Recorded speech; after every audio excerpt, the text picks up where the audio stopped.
Lit kod kuyo omako gweng' ma Koingeren e kaunti ma Kericho bang' ringre moko ariyo mag jopuonjre ma osebedo ka olal ne oyudi e puoth niang ndalo ariyo bang' siem manogol ne familia margi gi jok ma ok ong'e mondo gichulgi omenda eka wegi thuolo. Jopuonjrego ma achiel kuomgi ja klas 12 ma jahigni 18 kod nyako ma ja form 3 ma jahigni 16 osebedo ka olal kuom ndalo 6 mokadho kaluwore kod min gi Prudence Kirui.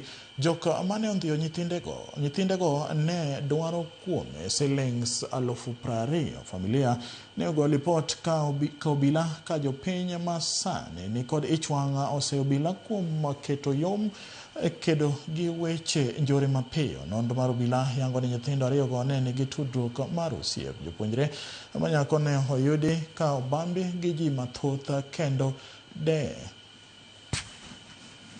kanisani. Sasa kuna mtu mwingine alipigia simu ati utoke kidogo. Sasa huyo msichana akatoka na kurudi tena. Kwanza hata hii shamba ni shamba yangu. Hata nimestuka nikiwa kanisa nikipigia simu ati watoto wamewawa. Tumeshangaa, tulikuwa kanisa tukisikia watoto ati wamewawa kwa shamba yangu. Kufika kwa shamba watoto wamenuka. Tunasikia uchungu kabisa, serikali tusikie kabisa. From me and the National Police Service, we are going to make sure those people are arrested and arraigned before court by all means. Na nyinyi wananchi mtusaidie pia.